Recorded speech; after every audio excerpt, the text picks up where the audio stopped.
অসন্তুষ্ট হয়ে অভিশাপ দেওয়া দেবতাদের অভ্যাস। তাদের কোপে পড়লে জীবন দুর্বিষহ হয়ে ওঠে মানুষের। কিন্তু কখনো কখনো দেবতাদেরও শাপগ্রস্ত হতে হয়। আজ শোনাবো এমনই কিছু দেবতাদের কাহিনী যারা শাপগ্রস্ত হয়েছিলেন বিভিন্ন কারণে।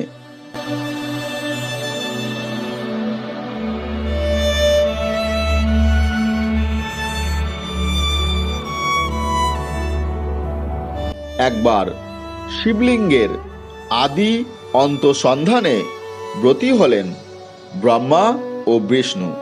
মাটি খুঁড়ে শিবলিঙ্গের শেষ প্রান্তের সন্ধানে নামলেন বিষ্ণু, আর শিবলিঙ্গের উৎসের খোঁজে রাজহাঁসের রূপ ধারণ করে আকাশে ডানা মেললেন প্রজাপতি ব্রহ্মা।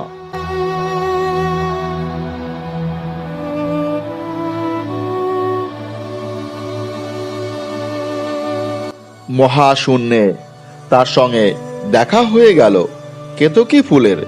রীতি অনুযায়ী তার অবস্থান হওয়ার কথা ছিল লিঙ্গের ওপরে, কিন্তু কেতকী ফুলকে দেখে ব্রহ্মার মাথায় দুষ্টু বুদ্ধির উদয় হলো।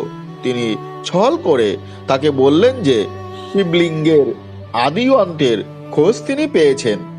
সরলমতি কেতকী ফুল সেই মিথ্যা কথা বিশ্বাস করলেন।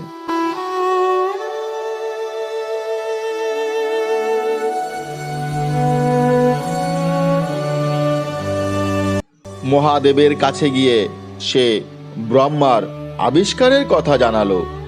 অন্তর্যামী দেবতা সঙ্গে সঙ্গে ব্রহ্মার চাতুরি ধরে ফেললেন এবং মিথ্যাচারের কারণে শিবের ক্রোধে সাব্যস্ত হলেন পৃথিবীর স্রষ্টা স্বয়ং ব্রহ্মা। এজন্যই বিশ্বে তার পুজোর বিশেষ চল নেই।